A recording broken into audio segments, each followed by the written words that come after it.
I helped my best friend start a business. Invested money, connections, ideas. He promised we would do it together. But after a year, he simply erased me from the company, putting his name where mine should have been. He thought I would just disappear. He was wrong. I'd known Tyler Gray since our sophomore year at NYU. We met in an entrepreneurship class, both of us hungry and ambitious, dreaming of making it big in Manhattan. Over late-night study sessions and countless cups of coffee, we'd sketch business ideas on napkins and promise each other that someday, we'd build something extraordinary together. After graduation, I took a corporate job at a food innovation lab in Midtown while Tyler bounced between marketing positions. We still met every Thursday at the Corner Bistro, our favorite dive in the West Village, keeping our dreams alive over burgers and beers. "Alex Brooks," Tyler said one night, his eyes gleaming with that look I knew too well. "I think I've got it." He laid out his vision for a fast casual restaurant chain that would revolutionize quick service food, combining gourmet ingredients with fast food convenience. The concept wasn't entirely new, but Tyler insisted our execution would be different. "We need your recipes," he said. "Your food science background. Your supplier connections. My marketing expertise. We could be the next Shake Shack, but better." I felt that familiar rush of excitement. "You serious about this? For real this time?" Tyler reached across the table and gripped my shoulder. "Dead serious. You and me, 50-50. Partners all the way." I spent the next 3 months developing recipes, perfecting flavor profiles, and sourcing ingredients. I poured my $87,000 in savings into our venture. I pulled in favors from former colleagues to secure premium suppliers at discount rates. I even convinced my uncle, a retired restaurateur, to let us use his old equipment for our first location. We found a small but promising space in Chelsea. "Craft and Quick" was born, our tagline, fast food that respects food. The paperwork moved quickly. Tyler handled all the legal documentation while I focused on the menu and kitchen setup. When I asked about reviewing the ownership agreements, he'd wave me off. "It's just formalities, Alex. Trust me, it's all standard stuff. You focus on making the food amazing. That's your genius." And I did trust him. Why wouldn't I? This was Tyler, my best friend for nearly a decade. The first 6 months were brutal. 18-hour days, constantly putting out fires, learning every aspect of the restaurant business through trial and error. Sometimes we'd crash on the office sofa, too exhausted to go home. But slowly, incredibly, things started to click. Food bloggers discovered us. Then came a feature in Eater, New York. Then a mention in the New Yorker's food section. Our simple storefront began seeing lines around the block. "We're doing it, man," I told Tyler one night as we counted the day's impressive receipts. "We're actually doing it." He grinned and raised a beer. "To the Brooks Gray Empire," he toasted. We opened a second location in Williamsburg. Then a third in the East Village. Investors started calling. A feature on a popular Food Network show brought national attention. Through it all, Tyler became the face of the brand. He had the charisma, the camera-ready smile, the perfect sound bites. I was content to work behind the scenes, perfecting our offerings, training kitchen staff, maintaining the quality that was making us famous.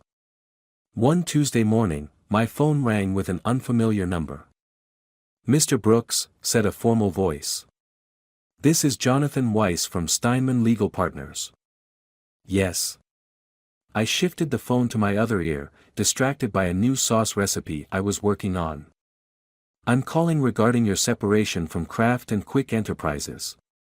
There are some discrepancies in the paperwork I'd like to clarify." I nearly dropped the phone. "My what?" "Your separation from the company," he repeated. "According to the documents filed by Mr. Gray, you voluntarily relinquished your position 3 weeks ago." That's impossible, I said, my voice hollow. There must be some mistake. That's what I suspected, the lawyer said. I was brought in to review the company's structure before their upcoming funding round, and I noticed irregularities in how your departure was processed. After hanging up, I immediately checked our company website. Where it had once listed, founded by Tyler Gray and Alex Brooks, it now simply stated, Tyler Gray, founder and CEO. My hands trembling, I called Tyler. No answer. I texted him. Nothing. I called our office manager, who sounded uncomfortable. I thought you knew, Alex.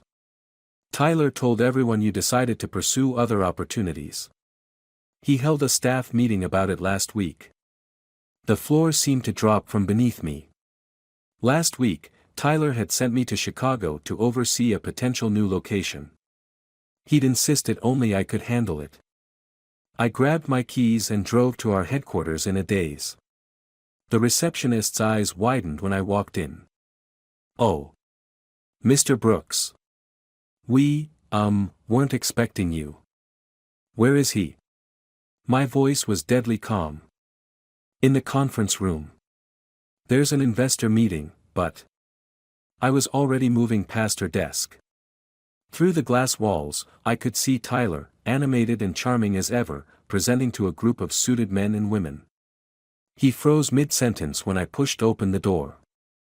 Alex, he recovered quickly, his smile not quite reaching his eyes. This is unexpected. Everyone, can you give us the room for a moment? The investors filed out, curiosity and confusion on their faces. When the door closed, Tyler's smile vanished. What is this? I slammed my phone down on the table, showing the website with his solo founder status. I was going to call you, he said, loosening his tie. Look, you're an amazing chef, Alex. A food genius. But this company needs to evolve. Evolve? It's my company too. He leaned back against the table, cold calculation replacing our years of friendship in his eyes. Actually, it's not. Check the paperwork. All the incorporation documents list me as sole proprietor. You're listed as an employee. That's not what we agreed to. We said 50-50. Verbally, maybe. But legally? He shrugged. Look, you did great work getting us started. You'll get a generous severance package. Severance? The word felt like acid. I invested everything. My savings, my recipes, my connections. And you were well compensated, he said dismissively. But Craft and Quick is moving into phase 2 now. We need a streamlined leadership structure for the expansion. One vision. One leader. You can't do this, I whispered, though the sinking feeling in my stomach told me he already had. It's done, Alex. He straightened his jacket. Security will help you collect your personal items. I stared at him, this stranger wearing my best friend's face. You won't get away with this. He actually laughed. With what? Running my company. All the recipes have been documented as company property. The investors only know me. The staff reports to me. He checked his watch. I have to get back to my meeting now. Please don't make this difficult. I didn't shout. I didn't throw things. I simply turned and walked out, past the curious eyes of his employees, past the security guard who awkwardly followed me to my office, past the life I thought I was building. In my apartment that night, surrounded by boxes of personal items from my office, I allowed myself exactly 1 hour to fall apart.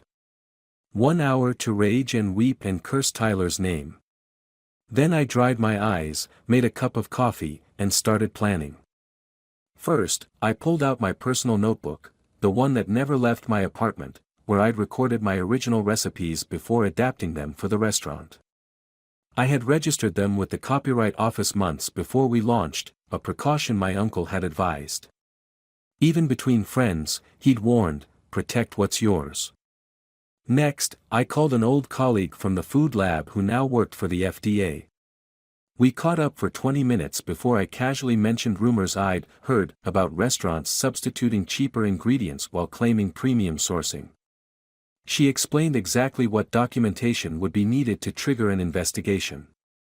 Over the following weeks, I maintained a facade of defeated acceptance. I cashed Tyler's insultingly small severance check. I updated my LinkedIn profile. I even sent polite responses to concerned messages from former colleagues. Meanwhile, I was building a case. I hacked into Tyler's email using a password he hadn't changed since college, his childhood dog's name plus his birth year, always too confident for his own good. What I found confirmed what I'd begun to suspect. Behind Kraft and Quick's carefully cultivated image of quality and integrity lay a web of shortcuts. Tyler had quietly switched to lower-grade ingredients while keeping the premium branding. He'd established shell companies to artificially inflate supplier costs while pocketing the difference.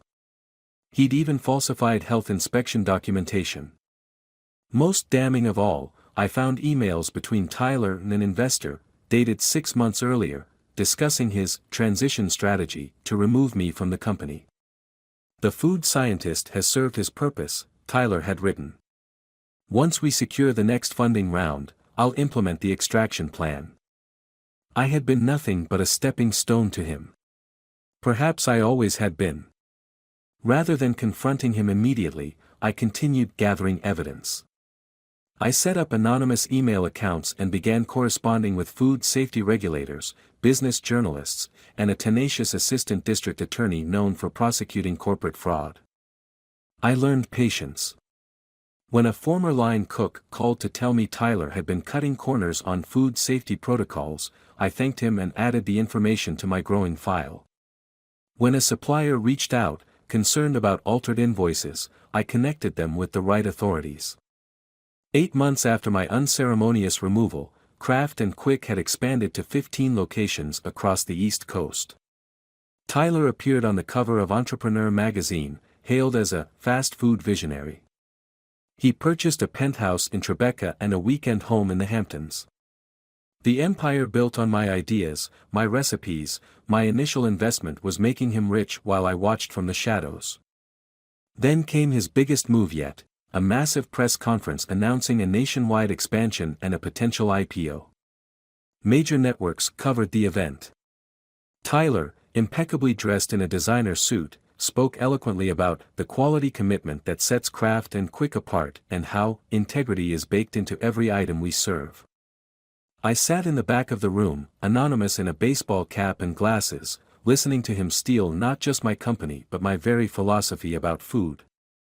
As he reached the climax of his speech, detailing their rigorous quality control, I pressed send on my laptop. To 3 major food industry publications, I released documented evidence of ingredient substitution, complete with before and after photos, supplier testimonials, and internal emails. To business journalists, I sent proof of the financial shell game, including records of money being siphoned from the company into Tyler's personal accounts.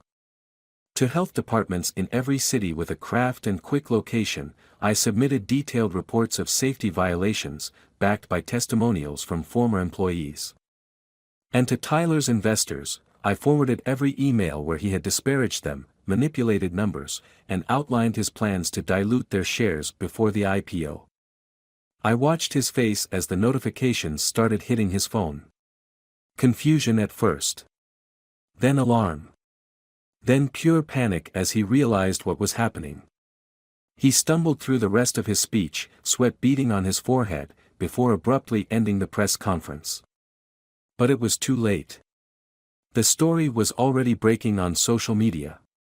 #KraftandQuick was trending for all the wrong reasons.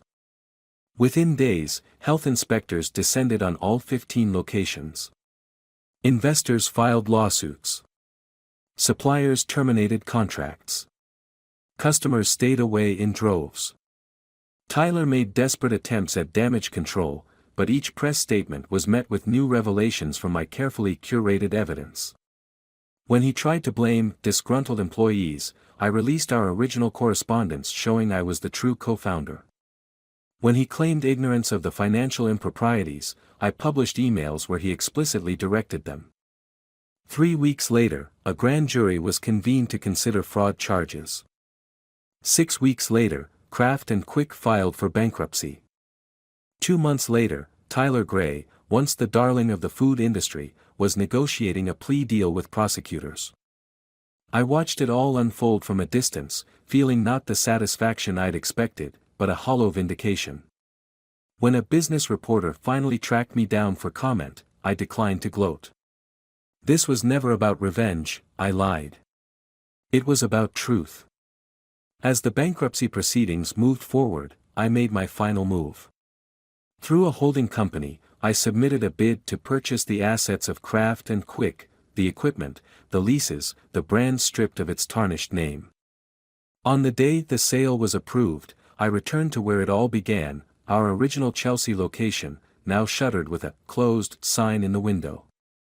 I used my old key, which still worked, and walked through the darkened space, running my fingers over counters where I had once crafted recipes with such hope. I didn't name the new restaurant Vengeance or any other dramatic declaration. Instead, I chose Second Chance, reopening with my original recipes and a new team built on actual profit sharing and transparency. At the soft opening, a food blogger asked if I felt triumphant having reclaimed my business from the man who stole it.